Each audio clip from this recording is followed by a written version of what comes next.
She climbed in her ride, revved the engine. She was ready to go. Her hands played over the steering wheel.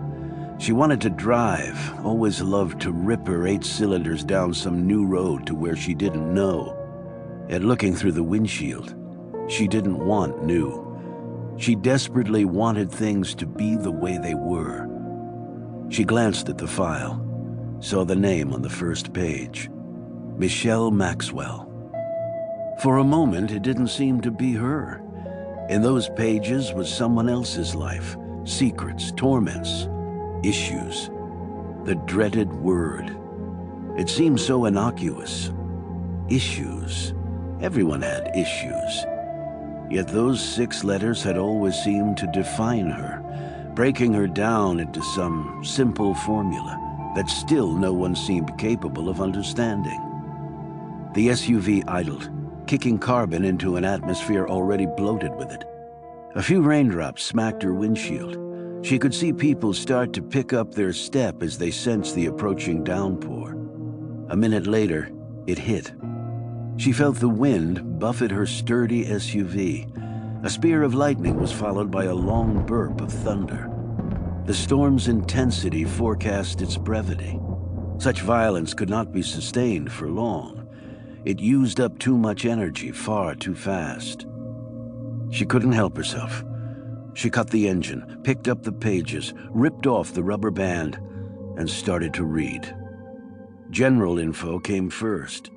Birth date, gender, education, and employment. She turned the page, and then another. Nothing she didn't know already. Not surprising, considering this was all about her. On the 5th page of typed notes, her hands began to tremble. The heading was Childhood, Tennessee. She swallowed once and then again, but couldn't clear the dryness. She coughed and then hacked, but that only made it worse. The swells of saliva had solidified in her mouth, just like they had when she'd nearly killed herself on the water, rowing to an Olympic silver medal that meant less and less to her with each passing day. She grabbed a bottle of G2 and poured it down her throat, some of it spilling on the seat and the pages.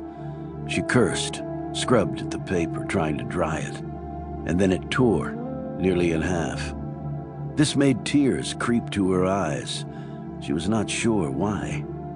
She pulled the rent paper close to her face, though her eyesight was perfect. Perfect, but she still couldn't read the script. She looked out the windshield and couldn't see anything there either. So hard was the fall of rain. The streets were empty now, the people having scattered at the first bite of water bent nearly horizontal by the wind. She looked back at the pages, but there was nothing there either. The words were there, of course, but she couldn't see them. "You can do this, Michelle. You can handle this." Her words were low, sounded forced, hollow.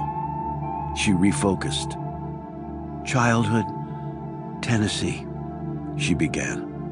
She was 6 years old again and living in Tennessee with her mother and father. Her dad was a police officer on the way up. Her mom was, well, her mom.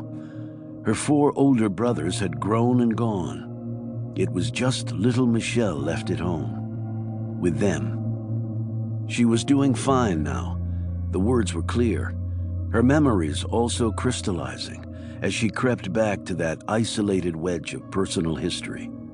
When she turned the page and her gaze flickered over the date on the top, it was as though the lightning outside had somehow grounded right into her. A billion volts of pain, a shriek of anguish you could actually see and feel as it pierced her. She looked out the window. She didn't know why. The streets were still empty, the rain now racing to earth so hard the drops seemed to be connected, like trillions of strings of beads. Yet as she squinted through the downpour, she saw that the streets weren't empty. The tall man stood there. No umbrella, no overcoat. He was soaked right through. His shirt and pants melted to his skin. He stared at her, and she did the same right back.